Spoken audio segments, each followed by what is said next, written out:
You've been running the ball since you were 7 years old. When you first picked up a football at recess and realized nobody could catch you, you'd take handoffs from your buddy Tommy and just fly past everyone, like they were standing still. The other kids would chase you for maybe 10 yards before they gave up, hands on their knees, gasping for air, while you were already in the end zone doing your touchdown dance. You weren't just fast, you were different. You could cut left, juke right, and somehow always find the gap that nobody else even saw. That's when Mrs. Peterson, the gym teacher, pulled you aside after class and said, "You should probably think about playing real football." And if you're already picturing where this story goes next, you're going to want to hit that like button and subscribe right now, because what happened when you took her advice is absolutely insane. So, there you were, walking into your first real practice. You joined the local youth league and they handed you a jersey that was way too big and cleats that squeaked when you ran. But none of that mattered, because the first time you touched the ball in a real game, you broke free for a 60-yard touchdown run that had parents jumping out of their lawn chairs and screaming your name. The other team's coach spent the entire second half telling his players to just tackle the kid with number 23. That was you.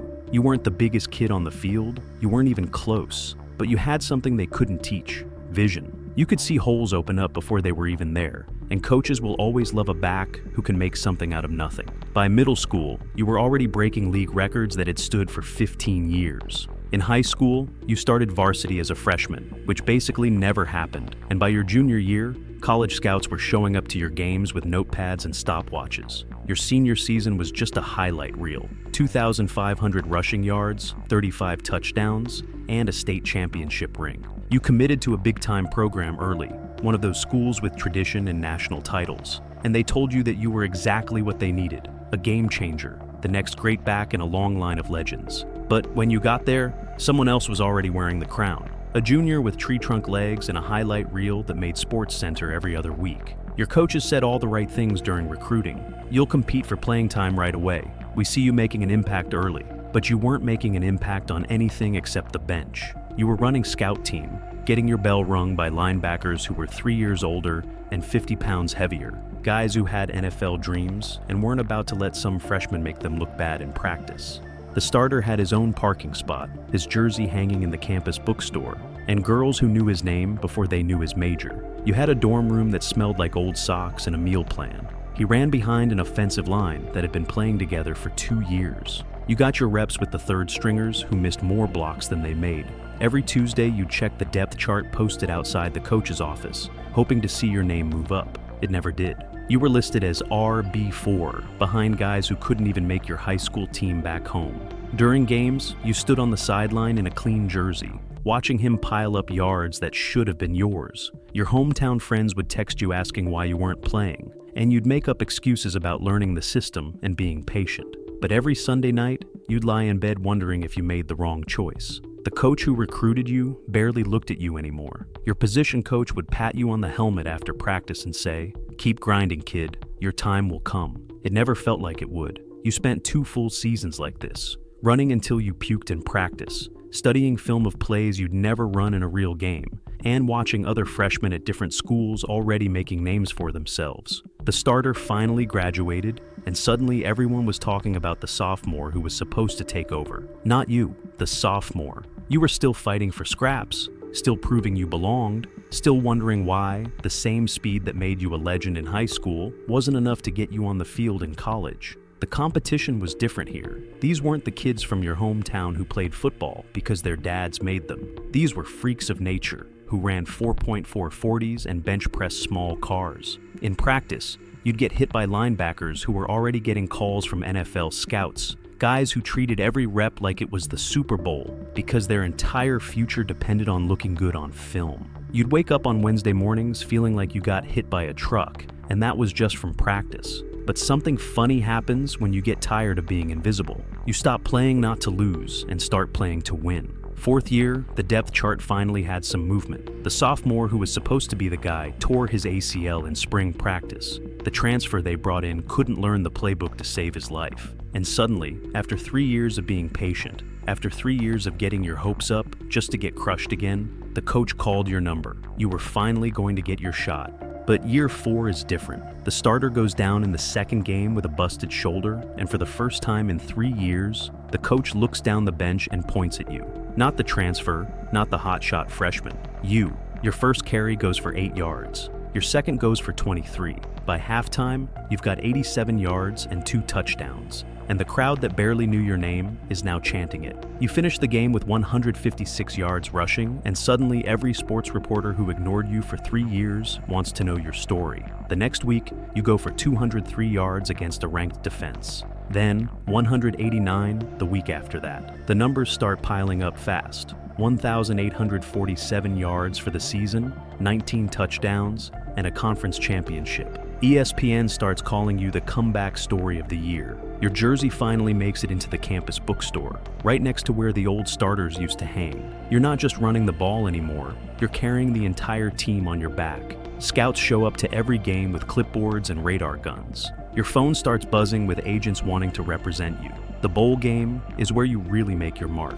267 yards and 4 touchdowns against a defense that hadn't given up more than 100 rushing yards all season. The announcers can't stop talking about how you went from unknown to unstoppable in one season. You win the Conference Player of the Year award, finish 8th in Heisman voting, and suddenly everyone's saying you should have been playing all along. Sports Illustrated writes a feature about late bloomers with your picture on the cover. College Game Day comes to campus for the first time in 5 years, and they spend half the show talking about your incredible season. You declare for the draft with 2 years of eligibility left, because the scouts are telling you to strike while the iron's hot. The combine goes well. You run a 4.4840, bench 225 pounds 18 times, and nail every drill they throw at you. Mock drafts have you going anywhere from the 2nd to the 4th round. Not bad for a guy who couldn't even get on the field 2 years ago.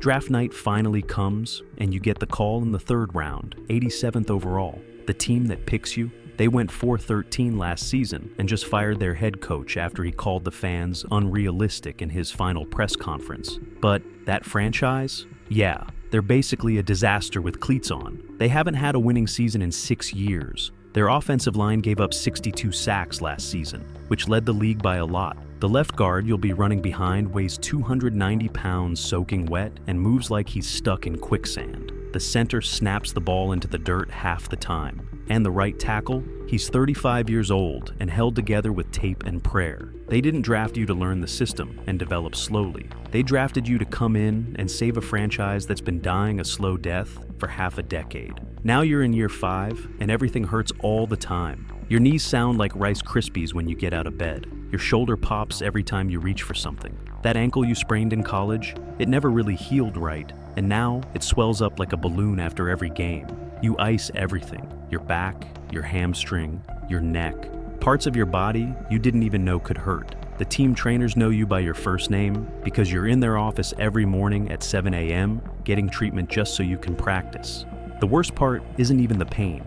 It's watching them draft your replacement. Some kid from Alabama who runs a 4.340 and benches more than you ever could. The local sports radio guys spend entire shows debating whether you've lost a step. They break down film of you from 3 years ago compared to now, pointing out how you're not hitting the hole as fast, how you're going down easier on first contact. The beat writers ask if you're planning to restructure your contract, because running backs your age don't usually get paid, like running backs in their prime. You're 26 years old and they're talking about you, like you're ready for the retirement home. The end comes faster than a blitz you didn't see coming.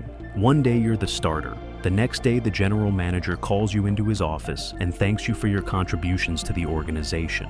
That's corporate speak for, we're cutting you and giving your job to someone half your age who costs a quarter of your salary. They don't even let you clean out your locker properly. Security walks you to your car like you're some kind of criminal, instead of the guy who just spent 5 years getting his brain scrambled for their entertainment. Teams move on from running backs like they're changing socks. No retirement ceremony, no tribute video during halftime, just a 2-line press release that says you've been released to pursue other opportunities. Other opportunities? You're 28 years old, with knees that crack like gunshots and a resume that basically says, really good at getting tackled by large men. The same front office guys who used to slap your back and call you the heart of the franchise now act like they've never met you when you run into them at the grocery store. Meanwhile, you're watching that rookie they drafted take the contract you wanted. 4 years, $68 million, with $32 million guaranteed. You made $847,000 in your best season,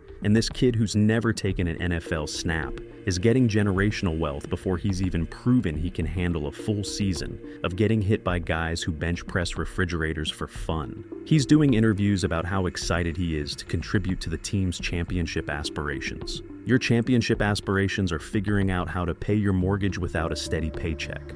The reality hits you like a linebacker coming downhill. Your career window is exactly 6 years. 6 years of your entire life dedicated to something that's now over before you even hit 30. Your buddies from college who went into regular jobs are just getting promoted to management positions, while you're browsing LinkedIn trying to figure out what transferable skills you actually have. Turns out, can run really fast while holding a football doesn't translate to much in the real world. Most guys in your situation end up doing one of 3 things. Some become coaches, spending their weekends trying to teach high school kids the same fundamentals that got them to the NFL before their bodies betrayed them. Others go into sales, using their former athlete status to get meetings with clients who want to talk about that one time they almost scored against the Ravens. The lucky ones get jobs with their old teams in community relations, which is basically getting paid to show up at charity events and remind people that you used to be somebody. You're leaning toward option 3 because your knees can't handle standing on a sideline for 4 hours, and you're way too honest to be good at sales. You watch the playoffs from your couch like everyone else, seeing guys you used to play against making highlight reels, while you're wondering if your health insurance is going to cover that MRI your doctor keeps recommending. The kid who took your job rushes for 127 yards in the wild card round, and social media explodes with posts about how he's the future of the franchise. Nobody mentions that you rushed for 143 yards against that same defense 2 years ago. But that's the thing about being a running back. You're only as good as your last carry, and your last carry was 6 months ago. But you know what doesn't suck? Being a kicker. Those guys play until they're 45, make the same money, and the most contact they get is a high five from the holder. What started on a playground changed everything. If you've got your own story about that one moment that changed your path, drop it in the comments below. I read every single one. And if you enjoyed this story, show some love with a like and subscribe for more content that hits different.